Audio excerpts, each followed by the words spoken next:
This week we're touching on one of the hottest topics in fitness, intermittent fasting. What have you heard on the street? We pulled in Harriet Walker, sports dietitian, to discuss some of the reported benefits. We've heard weight loss. We discussed longevity, clarity, blood sugar. What is the mechanism? Big one. What do you need to take into account? What does the research say? And is it good for you?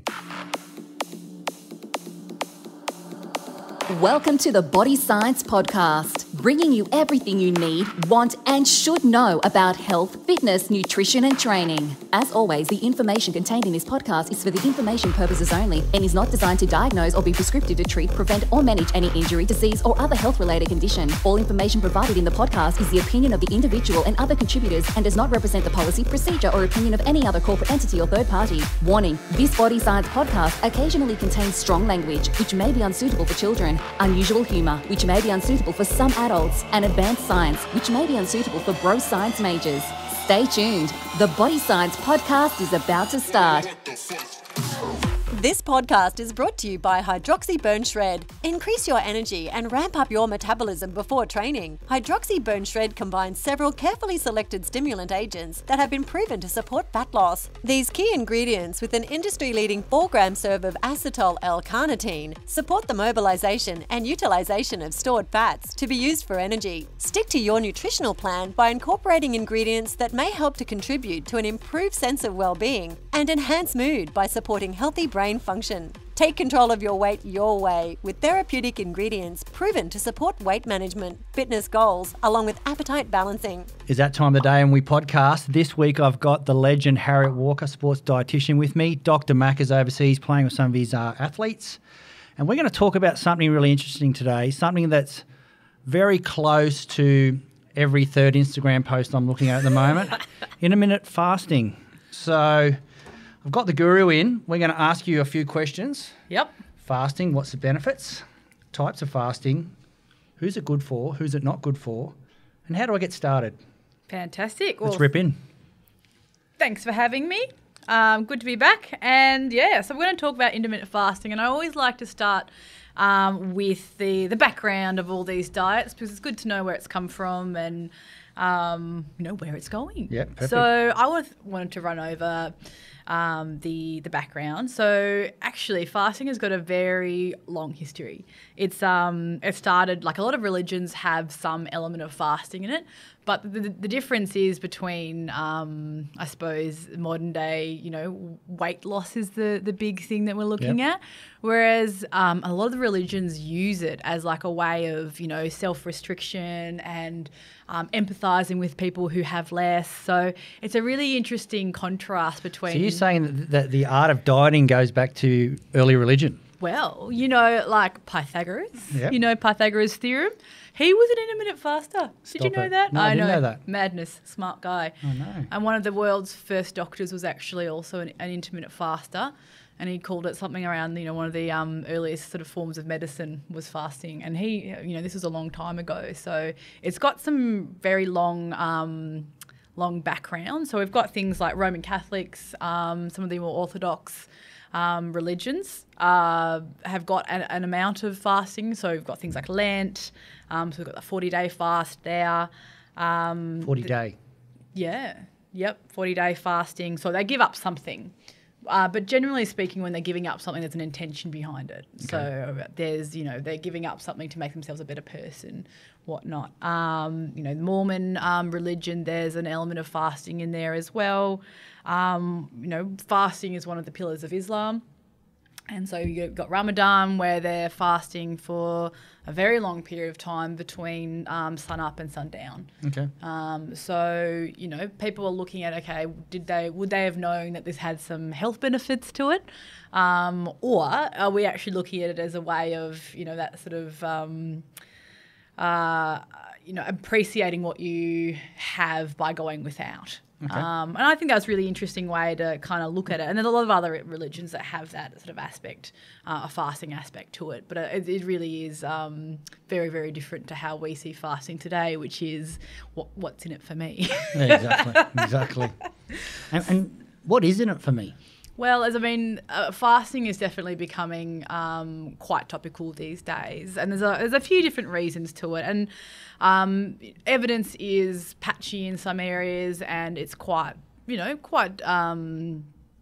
quite strong in others. So basically we're looking at intermittent fasting as a way of reducing calorie intake. So there's a few different formats for intermittent fasting. We've got the 5-2, which was made quite prominent by Michael Mosley. So basically you eat regularly for 5 days of the week, and then 2 days of the week you reduce your calorie intake to somewhere in the vicinity of 800 calories per day. So that's one of the more popular ones. So he's got the 5-2 diet book. I actually went to go see him speak probably this time last year, and it was really interesting. Okay. Just to sort of hear his take on it. Then we've got some sort of time-restricted feeding. So we're looking at 16-8. Yep. So fasting for 16 hours, feeding for in an 8-hour window. And there's lots of different variations between those ones as well. And then there'll be people who do full day fasts or full week fasts. Full week fast. Yeah, it's Something to get out of bed for. I wouldn't want to be around me in those times. But it's got a lot of different ways it can take shape. And if you look at sleeping, basically that's like a little fast. You can't eat while you're sleeping, and it's interesting to look at people who don't have regular sleeping patterns and the impact that has on their metabolism. So I think there's definitely some science there to say that this is probably something that may be beneficial for people. But what we'll do today is walk over, the ins and outs of it, why it might be beneficial, and what, it's not always going to be for everybody. So we'll have a little look at that one there. So basically, I think we're looking at there's two different arms to fasting that we should probably have a look at. So initially, we're looking at calorie restriction, and we're looking at it for weight loss. Yep.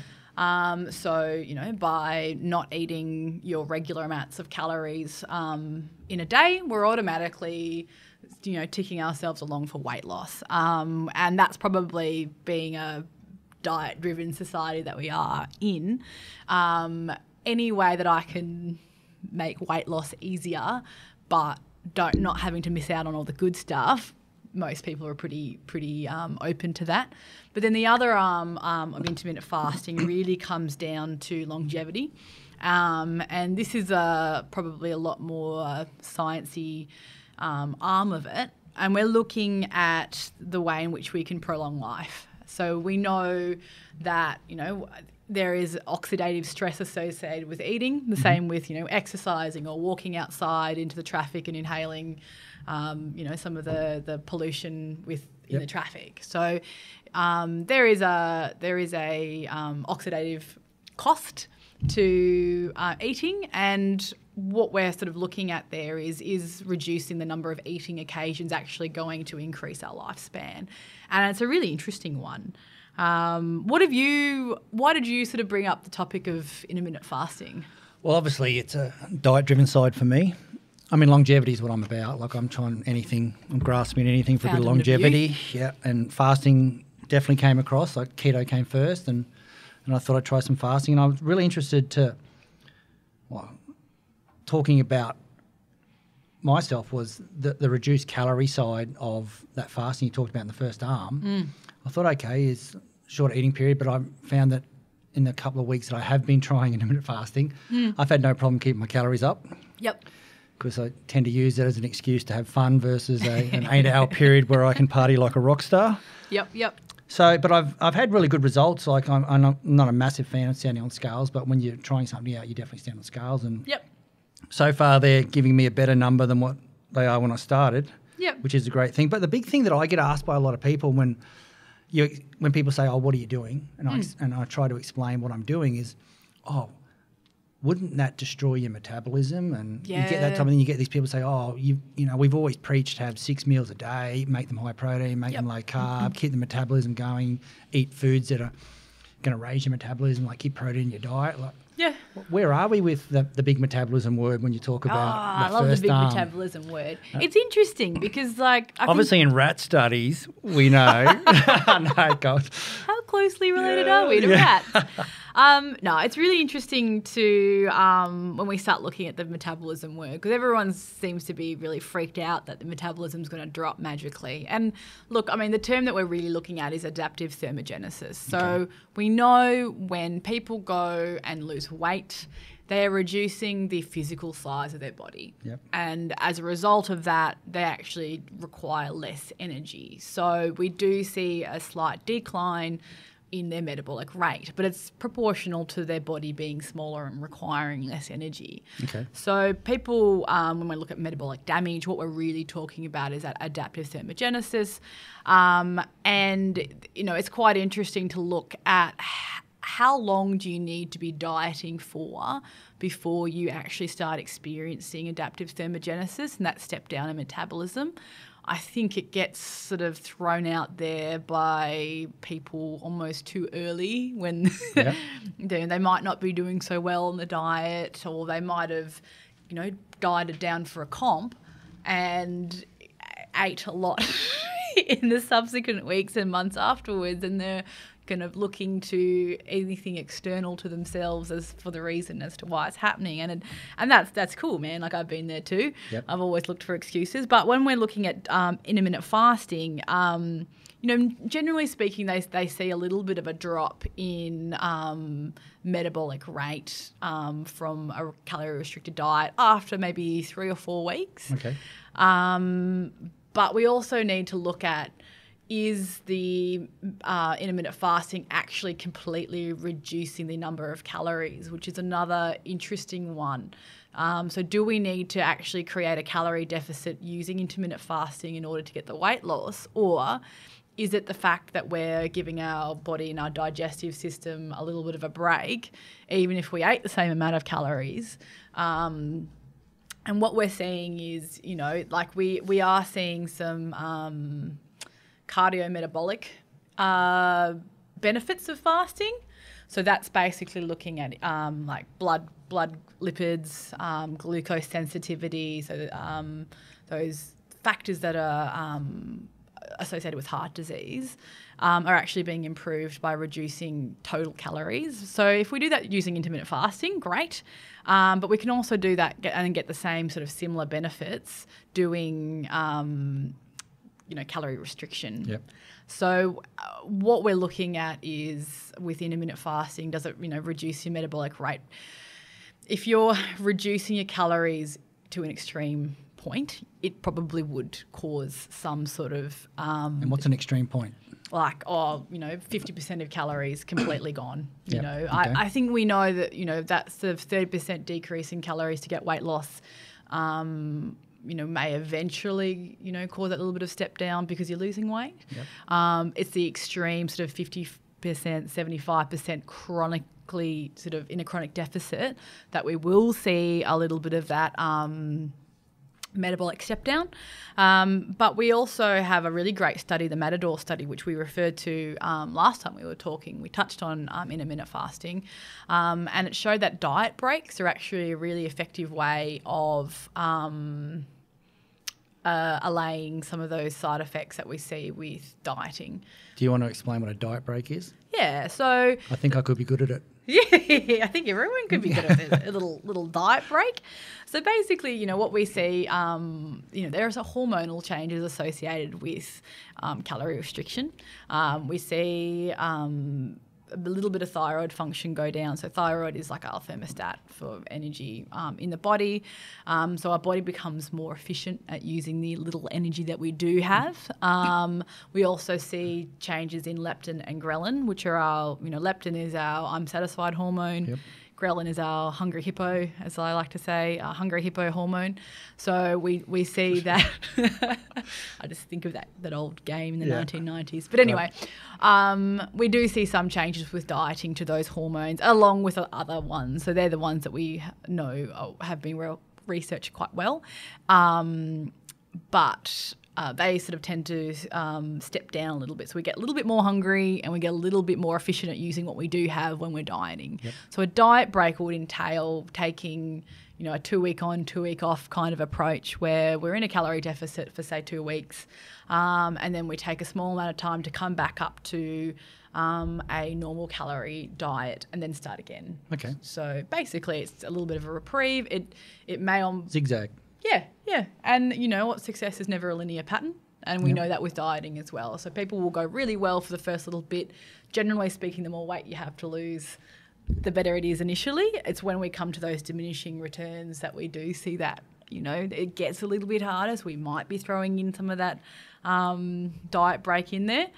But yeah, so a diet break might be something that if somebody is undertaking some intermittent fasting, might be one of the things if they see a little bit of a plateau in weight loss that they might throw in but first I would be looking at, have they made too far of an extreme calorie deficit? Because, you know, it's very easy to do. And this is probably one of the reasons why I'm not necessarily advocating intermittent fasting. There's some really great research on the topic, but this would sort of bring us sort of not full circle just yet, but it would pose the question, is intermittent fasting for everyone? Because right now I'm making it sound pretty good. I've enjoyed it actually. But we need to look at 8 who's hours it. of no rules. 8 hours of no rules and 16 hours. I mean, I can hang on for 16 hours. Exactly. So the people who this might be really effective for, it might be just another really effective tool for reducing calorie intake. Yep. Is it more effective than just a traditional calorie-restricted diet? And research is showing us that, look, potentially they're about the same. Okay. It's just a tool in the toolbox, you know. Yep. It's a way that mentally people might find a little bit easier. We do see some really good benefits in terms of glucose sensitivity. That's one of the big things for me. Yeah. You know, so if you a little bit being an older resistant- guy. Yep, you've got that. Not that you do, but you can tell the truth. the hypothetical person may or may not have that, carrying a little bit of extra weight around the middle, might be looking at a little bit of insulin resistance, maybe looking at sort of that pre-diabetes kind of person, sedentary. Intermittent fasting may be a tool that is utilised by somebody wanting to lose weight, but you know, they don't want to count calories. They don't want to have to think about food groups. They don't want to have to, be too restrictive with their diet. It is just a way of calorie shifting in that respect. Yep. Do you want to explain that insulin resistance you were just talking about then to people? Like, what actually is that? Because that's, to me, that was a major driver for me when I looked at this type of eating. I thought, okay, well, you're giving your body 16 hours to deal with what it needs to deal with. Yeah. If you think about, you know, your blood sugar levels, and we've talked about homeostasis before. So basically, I've said it that your body doesn't want to die. That's the last thing it wants to do. So we've got all these checks and balances in place to make sure that our body stays on a nice even keel. Yep. And one of those things is blood glucose levels. There's a level in our blood that our body likes to be at. When we eat food, we're releasing extra energy into the system. We've got carbohydrates. We're breaking down energy ready to be used by the body. Too much glucose in the blood is toxic. So we see with people with diabetes long term that hasn't been well treated. We see things like, you know, they're missing limbs and whatnot. Like too much of anything in our body is toxic. Yep. So with blood glucose levels, if we've got a natural rise from a normal meal, all good. Our body is pretty good at removing that. And the thing that removes it back to normal levels is the hormone insulin. Yep. So there's a nice old analogy of the bouncer sitting at the door. So we've got the cell and we've got glucose knocking on the door, wanting to come into the club. Cool, man. So he's going to keep on coming in just on a regular basis. He's just a regular. But when that glucose starts coming too often, the bouncer, which is insulin, starts sort of saying, no, not today. We've got too many people inside the club already. You can't come in. And the glucose keeps turning up to the door but isn't let in the club because the club's at capacity. So that's kind of like so our how many cell. times will it go to the bouncer to come in the door before it decides to go to another club or go elsewhere. And where does it go? We get any sort of excess energy in the body that isn't utilised, it will be stored. So we can store as muscle glycogen if there's a little bit of a surplus. But we can also store it in liver, liver, muscles. But we can also store as fat. So excess energy, inevitably, we have an infinite ability to store fat, unfortunately. Because that club's a really quick developer, isn't it? Yeah, it is. And it's really unfortunate. But basically insulin resistance is, when we're eating too much food on a regular basis, our body's trying to get rid of some of that excess glucose from the blood. We're knocking on the door and eventually it's going to stop answering. Yep. So what we can do by reducing the amount of, circulating energy, circulating glucose in the blood is actually resensitize the cell. So once we've given a little bit of a break, we can start coming back, and that's fasting. And fasting may be assisting with that. That's the mechanism. Calorie restriction will do the same thing. And in a healthy person, we can probably just eat a normal diet and have sleeping as our body's reset button. So if you're sleeping for 8 hours, you have your breakfast at 7:30. And you have your last meal at 7:30 p.m., that's essentially a 12-hour fast. Yeah, gotcha. So, for most healthy people, using intermittent fasting may or may not be relevant. But what we're looking at with a lot of the research is people who do have diabetes, people who are metabolically challenged, as we might say, who are obese. And this might be one of the tools in the toolkit that we use in order to assist them in making lifestyle changes. So you're also a clinical dietitian? Yes. Have you introduced intermittent fasting into your clients? With some people. So the thing is, so how do you pick a person to use that with versus somebody else? There's a lot of different things I would look at before I'd even start using something like intermittent fasting. First thing is, what's their nutrition knowledge like? Because if I'm introducing intermittent fasting to somebody who can't even prepare meals first, we need to get the basics right. And that's always the principle. It's who's sitting in front of me, what are they doing right now, what are their skill set, what's their knowledge base.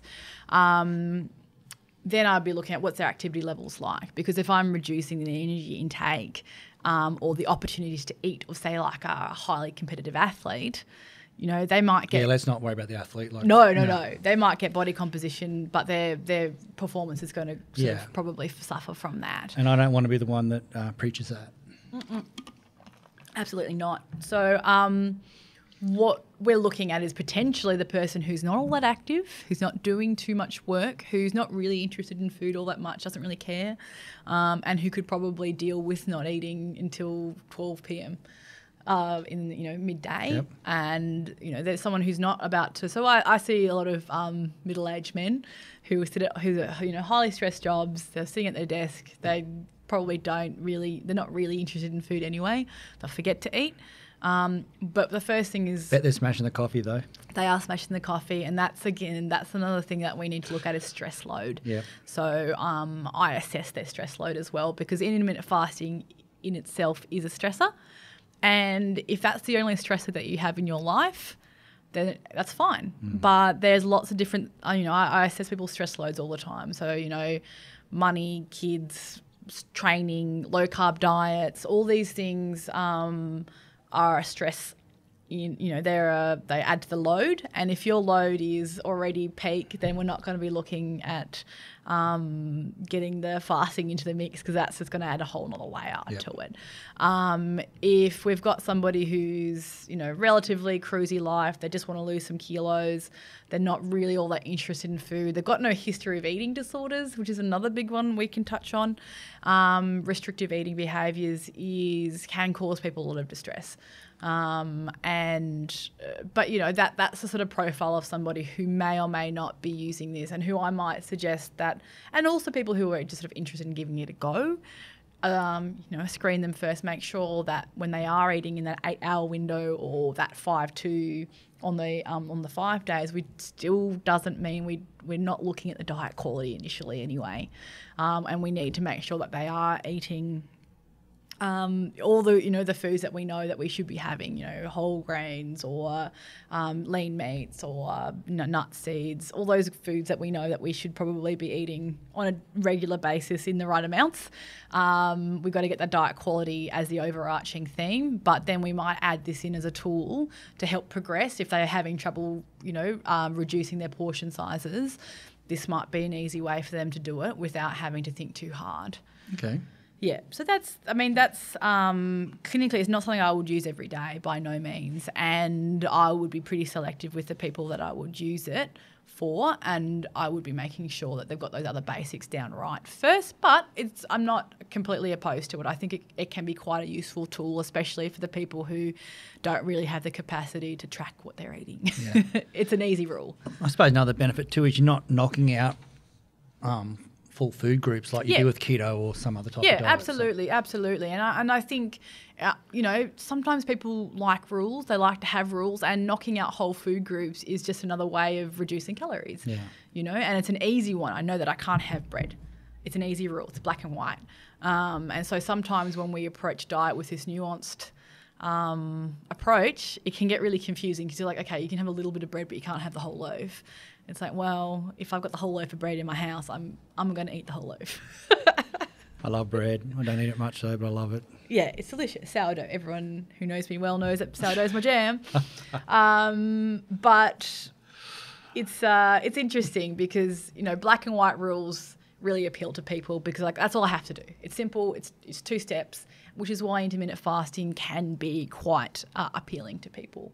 But then you've got the other side of the fence, the people who are already lean, the people who are, nerding out on their nutrition science, and they are looking at the fountain of youth. Yep. And they are looking for what's going to keep me... Bring on the fountain of youth, I say.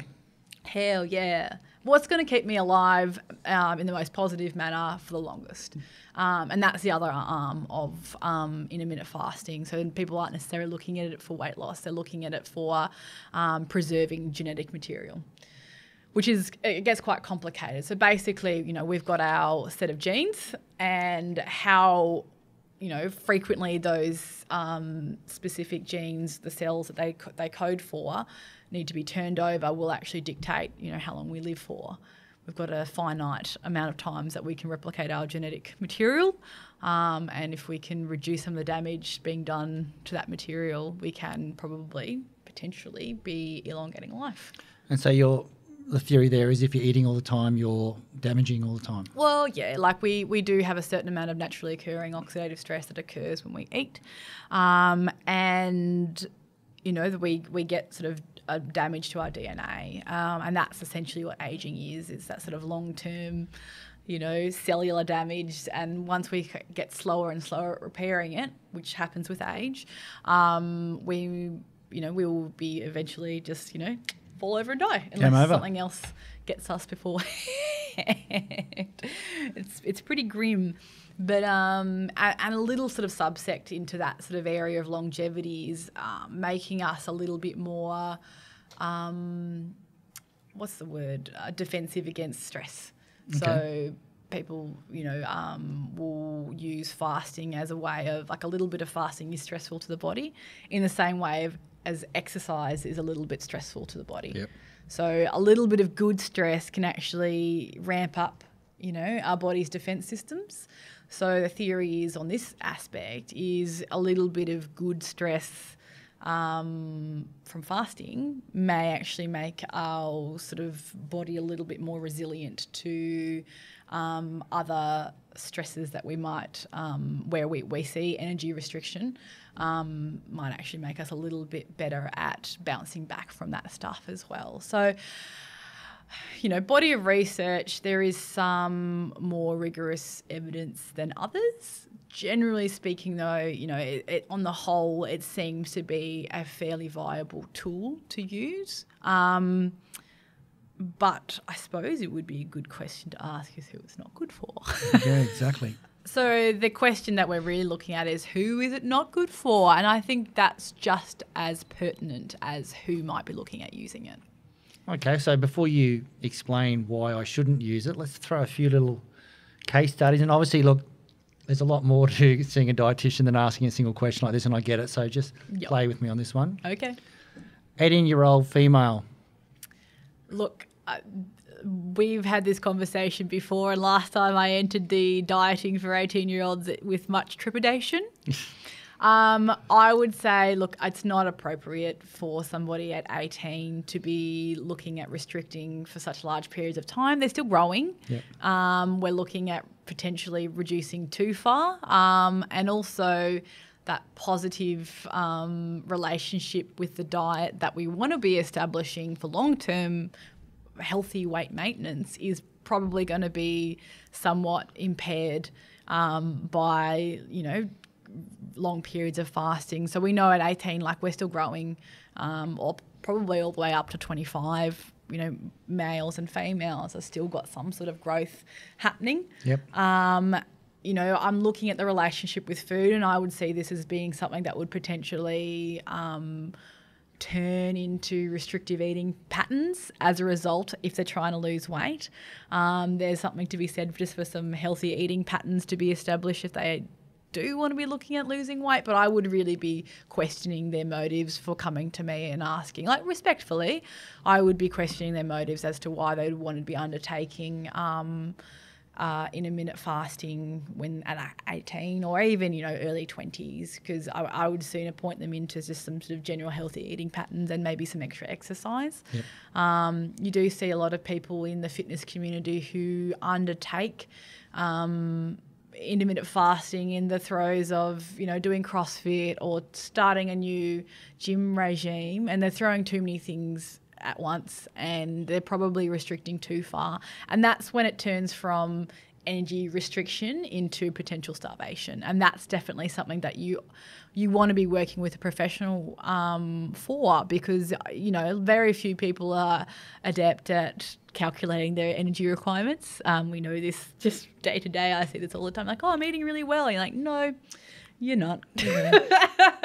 And there's no definition of that. And there's no definition of that. But I know just in simple terms of calories in, calories out, people tend to go too far in one direction. And if you're going to be undertaking something like this, you want to be making sure that, you've got somebody to soundboard with and that person knows what they're doing. Okay, so it's not for 18-year-olds. We've just worked that out. What about a 45-year-old executive, male or female? Yep. Fairly sedentary in their life, train 2 or 3 times a week, try and have a crack, but obviously at 45 you're business building or career building still. So yep, absolutely. So look, I have integrated this on occasion with people who are more sedentary. They're not active people. They're not all that interested in food. So this is very similar to that scenario we were discussing earlier. And they've got social occasions on the regular.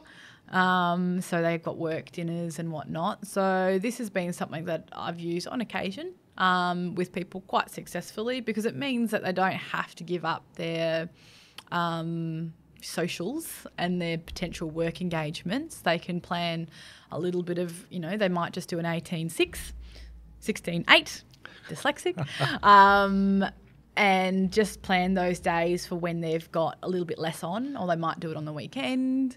And, it comes down to it being a tool. When used properly, it could be quite effective for somebody in that scenario. So for those that don't know, 16-8 adds up to 24, which is hours in the day. 16 hours versus 8 hours, yes. Yeah. So for an executive, that probably works, get up in the morning, maybe have a train if they can. If they can, yep. Definitely they'll find the coffee. Yes. They'll get super busy charging out all day long. Yep. So they've really only got to wait until dinner. Yeah, absolutely. So look, and then again, we're looking at the different templates for intermittent fasting. It might be a 5-2, it might be a 16-8, it might be a full day fast. Full day fasts are very, what's the word? How would a full day fast work in a 7-day period? How would I do? How does that work? You'd probably undertake one, you'd have your last meal at 7 p.m. and you wouldn't eat again until 7 p.m. the next day. Yeah. They're very challenging. Some people really enjoy them. It's not something that I've really played with or would necessarily encourage people to play with. Again, it kind of falls into that quality of life and that restrictive eating kind of thing. I think the more mild intermittent fasting is probably more appropriate for the everyday person without getting too hardcore. Again, relationship with food is probably at the forefront of all of these when I'm thinking about who it's appropriate for. So has anyone looked at this? I mean, we're still on the 45-year-old executive, male or female. Yeah. So it's 3 o'clock in the arvo, time to have a little feed. Mm-hmm. Is there any rules out there in relation to, do I smash the biggest meal I can at 3 o'clock because I've been waiting for 16 hours, or should I be portion controlling over that 8 hours? Should I not be eating every second hour over that 8 hours? Well, this kind of comes... Is there any little rules there? Because my rules in that 8 hours have been terrible. And that's a really good question. And this, I suppose, turns the attention to why it might not work. And that's if it has been working for me, and I've abused the 8 hours just because I'm trialling. Yeah, absolutely. So again, I've actually had a lot of functions to go to, if you need to be honest, for myself. But yeah. Healthy eating principles definitely come. They don't normally pump those out at functions. No, they don't normally have a nice fresh fruit platter and some low-fat yogurt, So what are the rules for my 45-year-old executives? Because obviously that's close to home with me. Yep. I would be Over that 8 hours. monitoring behaviour as well. Yep. I'd be making sure that when they are eating in that 8-hour window, that it is also, making sure that their nutrient intakes are being met, because, again, all of this stuff is useless if you're eating KFC. Protein, carbs, fat, alcohol. We had them all. Yeah. So, I mean, again, making sure that we're emphasising a healthy diet in those 8 hours, you can probably afford, because of the calorie deficit that has been created, people do enjoy having a little bit of extra of the nice things in life during the 8 hours. But I suppose making sure that they're keeping up their hydration levels even when they are fasting. So water is something that you can have during the fast. Teas without milk would be something you can have. So, there's a few key points that we need to make sure are covered off on before people start going into fasting. And I think starting small and then also monitoring behaviour, because if you're turning into a big binge fest, that says to me... 8 hours out of 6... That is the thing that can happen, because you go, I'm here, I'm in the 8 hours, let's go. Yeah, boom. So back to our bouncer scenario you talked about. Is there an issue during that 8 hours fasting the 8 hours of eating after my 16 hours of fasting with the bouncer? There's going to be a pretty heavy glycemic load in that first meal. But again, it comes down to, your body's going to have to work pretty hard in that first meal to produce enough insulin to obviously. But the fact is, because. So be smart in the first one, is what you're saying? Well, I'm not. Snack into the 8? Snack into the 8 hours. Look, I wouldn't be able to tell you exactly what would be going on. Yeah. I would guess that because we've done the hard work in that 16 hours, that over the long period of time, there would be an amount of, that sensitivity would already be re-established. So that's basically why we're doing the fast, is to re-establish that sensitivity to glucose as it comes in. So our body, in theory, should be better equipped to take on those big amounts of food. Yep. But if we're being silly with it, if it's causing any issues with relationship with food, if we're not emphasising those nutrients, because we don't just eat macronutrients, we eat micronutrients as well. Yep. If we're not meeting those needs, then the benefits probably the risks outweigh the benefits of doing any kind of dietary changes. Absolutely. So yeah. So let's just step it up another 10 years from our 45 to 55. 55. Probably not going to work as much as we used to. Yep. Where are we at now? It's actually really interesting. I think this dietary approach has been really popular with the older demographic. I know my mum came to me a few weeks ago. We went to go see Michael Mosley together. Mm-hmm. My mum came and said kind of quietly with some, amount of anxiety that she wanted to try 5-2. Gorgeous woman. So I wouldn't say there's anything wrong with her. But anyway. Love your mum. Love mum.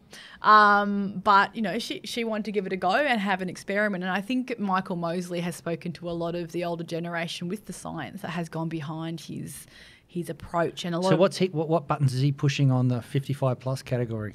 I think it's the evidence base. Yep. I think, he is very well versed. He's a doctor. He's worked in the industry, and this has been an approach that he's found really compelling for him. So much so that he's touring with it. He's written a book. He swears by it, and so I think that's the reason why it's resonating with the older generation.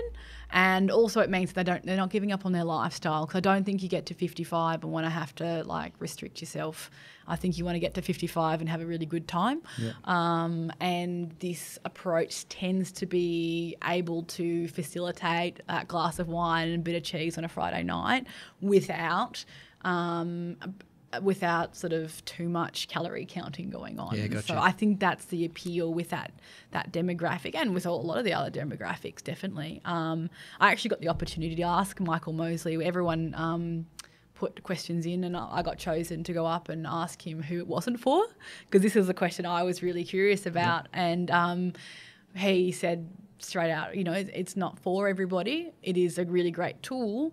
And I was really coming from that disordered eating pattern, because I do see it quite often. And he said, yes, straight away, if there's any history of disordered eating, then this is just not an appropriate approach, because it is just another way of masking that excessive energy restriction, and that, doesn't build on a positive relationship with food. So I thought that was interesting. Interesting. So last category, someone looking to build muscle. Now, this is a pretty funny one. Any age? Any age. It comes down to, sometimes it can come down to aesthetics, bro. How functional do you want your muscles to be? And if you want to show off the muscles, then this can be a way of, getting rid of some of that excessive body fat, because we are restricting calories. Yep. In order to show off the muscles. This is how we show tone. Toned muscles are really just muscles that you can see, fat removed. Yep. But in terms of performance, in order to be able to get said muscle, I would say that it is highly likely that your performance is going to be impaired. So you can't train with the same intensity that you need to get that stimulus in order to build that lean muscle mass. Now, there is a lean gains community out there who swear by, improved stimulation of muscle synthesis from fasting. I'm not too well versed on the theories behind the lean gains community, but I know it's out there, and I can come back to you with some information about that if anyone wants to know. But we need a calorie surplus to build muscle. Yep. That's basically what it comes down to. So if you are, restricting your calories for weight loss, we will be potentially impairing the body's ability to build lean muscle mass. So you've really got to potentially conflicting goals.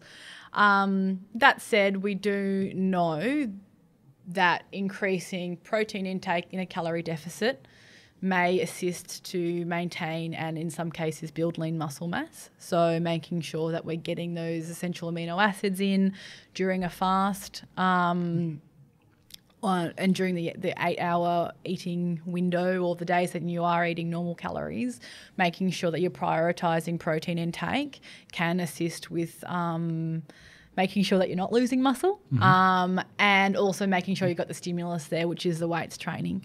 So, they're the two key things when it comes to building muscle, is adequate protein intake and an adequate stimulus, being weights. But you'd have to be pretty diligent knowing what your protein intake was going to be, knowing what your calories were, when you're training, are you fueling it properly? You'd have to be really diligent and really want to fast in order to be able to get the best of both worlds. And I don't know heaps of people who can give that much attention to their diet day to day without sort of accidentally under eating, and therefore not being able to build lean muscle mass, basically. Gotcha.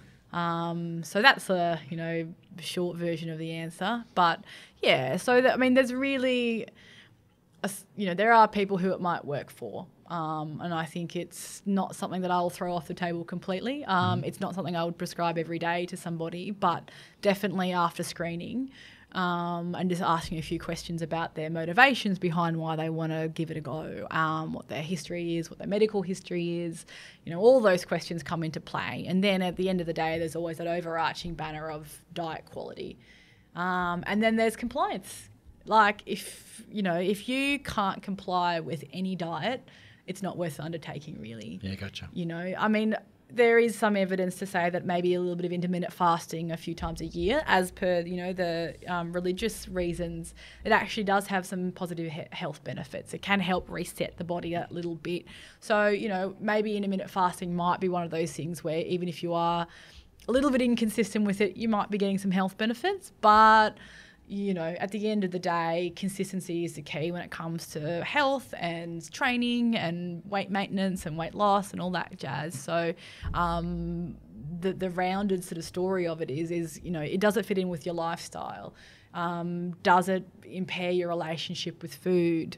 Are you able to undertake, normal social habits without, messing up relationships with friends because you're, those sorts of things. So can I still go for a cup of coffee on a intermittent fasting? You can go for black coffee. Black coffee? That's not going to kick you out of the fasting. What if I put some cream in it with no sugar? That wouldn't be fasting because that could potentially be keto.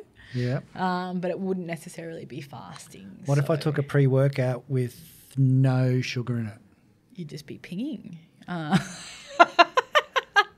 No. That's a technical and very scientific term. I got it. It wouldn't have a glycemic effect. It wouldn't be providing your body with any calories. The calories and the energy is probably the key thing there.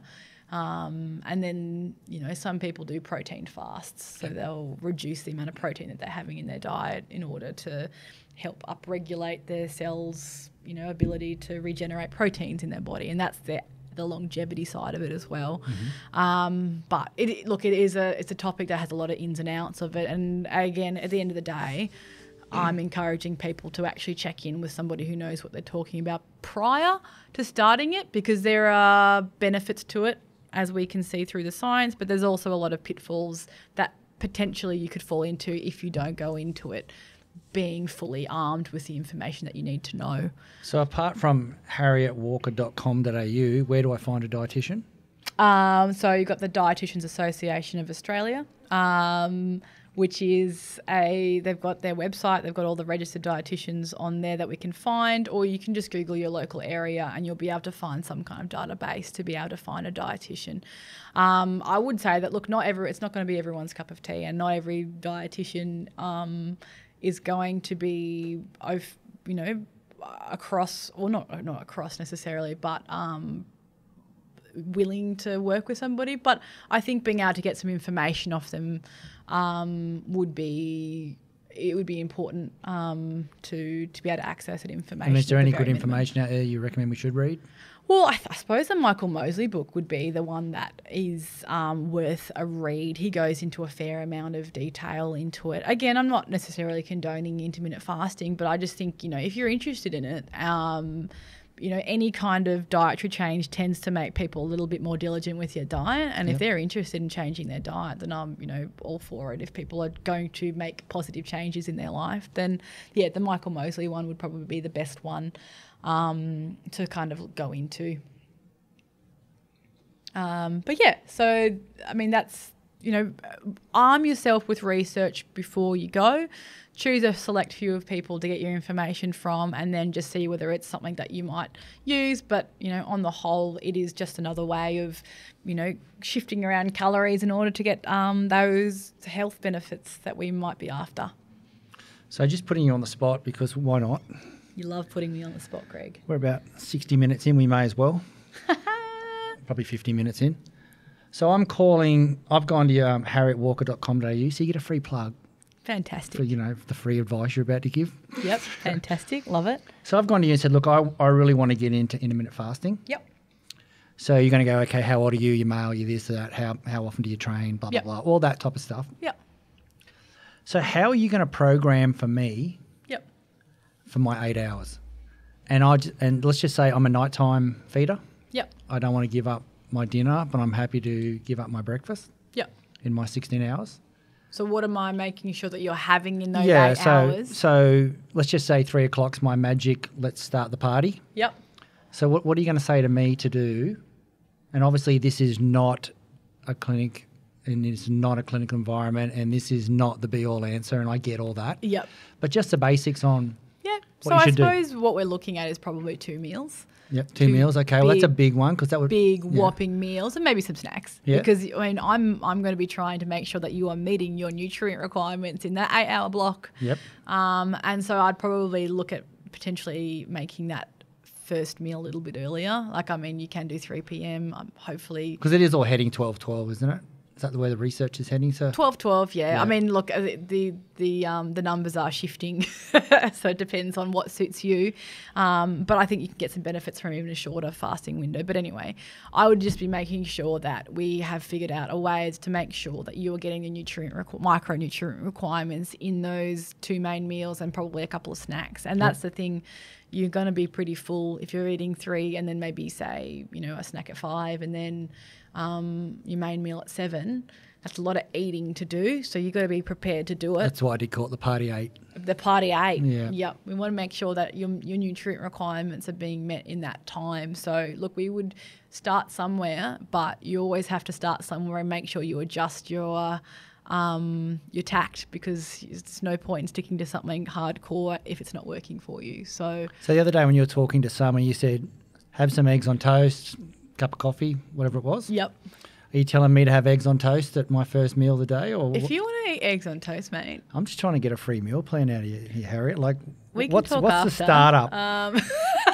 What do we start? No, it's interesting because a lot of people, when you talk about intermittent fasting, go, why would you starve yourself?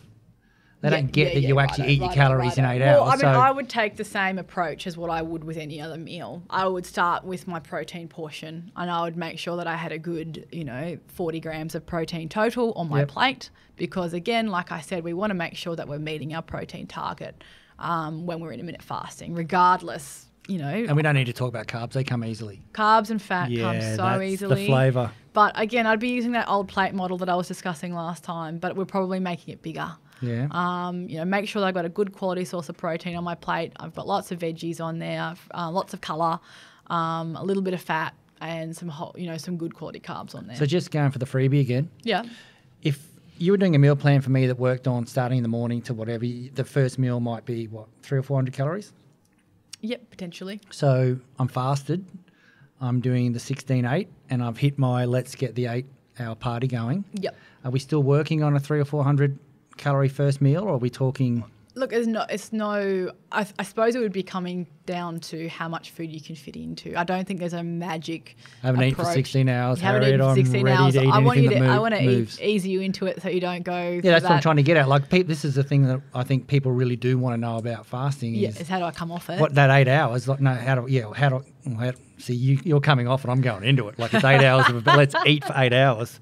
So, what am I doing here? Because obviously, for me on a busy day, I can just grab some protein balls or something as my first meal and then lead into something later on. But on a weekend where I've had a surf, had a train, and I'm looking at the clock waiting for that, because I'm only 3 weeks in. Like Donkey Kong. So it was, it's on. Like, I'd probably have something to take the edge off first so you don't go silly, because that's the thing. Like, you can overeat calories. If at the end of the day you're not creating a calorie deficit, then you're not going to lose weight. So take the shopping approach. Eat before you go shopping. Eat before you you start your 8 hours. Yeah. Gotcha. Have, good amount of protein, good chunk of healthy carbs, get some veggies in there, fill yourself up a little bit, but not too much, because obviously you want to make sure that we're meeting our nutrient requirements, and if we can't fit all that food in, healthy fats would be a good way, because they're obviously going to be providing lots of energy. But again, that balanced plate approach would probably be a nice way to start, and then take that ravenous edge off. If you're starting out, you probably are going to get fairly ravenous after 16 hours of fasting. So when you're not busy, it's difficult. When you're busy, when you don't have time to think about food. Monday to Friday. I've never understood the people who said I forgot to eat. Like, I'm not that person. That's not me. So I don't know. That might be you. That's cool. But I'm never going to forget to eat. So have a small sort of well-balanced meal to start off with, just to take the edge off, because you don't want to be, jumping exactly. into that first meal.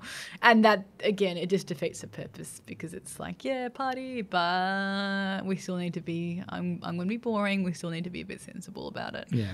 And again, the first few times you probably are going to be a bit silly, but you got to play the long game. Like with any dietary approach, you got to be able to play the long game. And if you're having Fruit Loops as a long game, you're not going to win.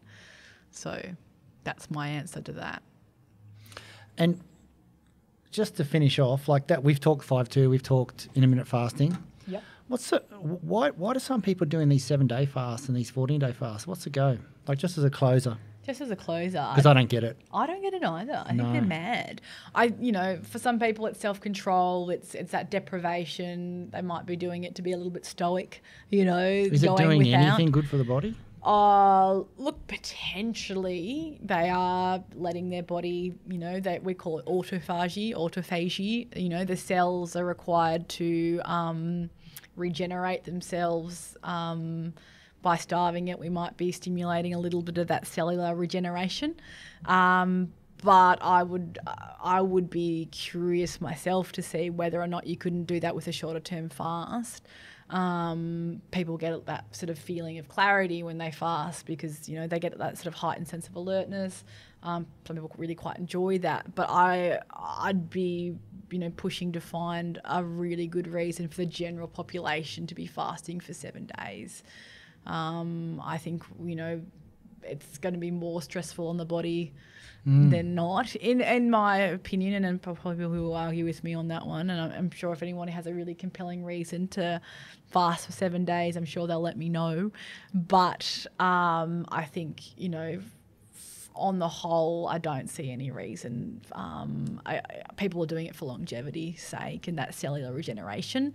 But I think you can do that on a shorter term basis. Our body, like I've always said, is a lot smarter than we are.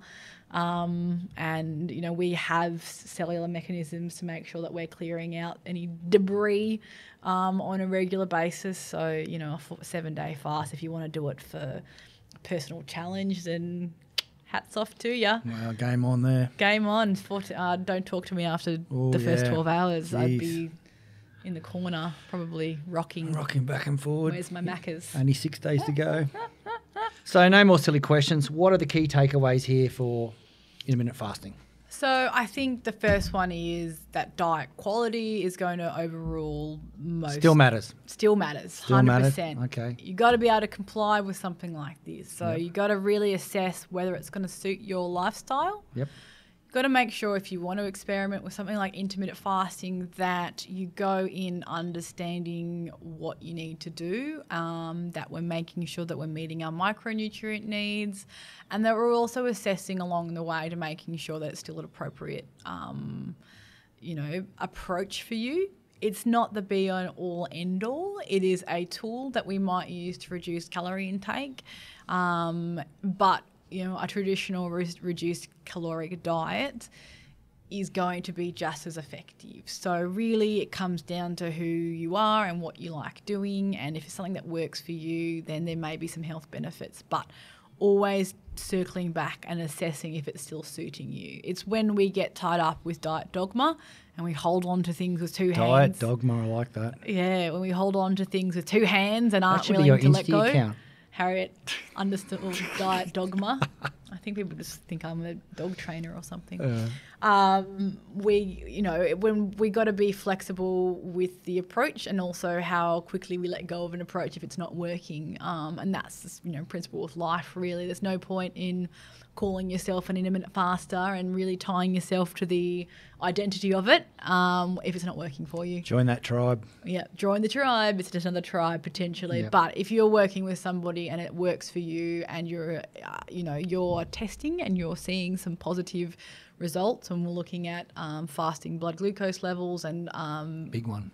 Yeah, and also blood lipids, looking at those cardiovascular disease risk factors that, if they're coming down and you're working with your doctor and another sort of health professional like a dietitian, then it's probably going to be doing some benefits for you. But again, measuring is a really big factor in that, making sure it's working for you. So again, not a silver bullet like with everything, but it could be a useful tool for people to look into, amongst the other ones that we might look to.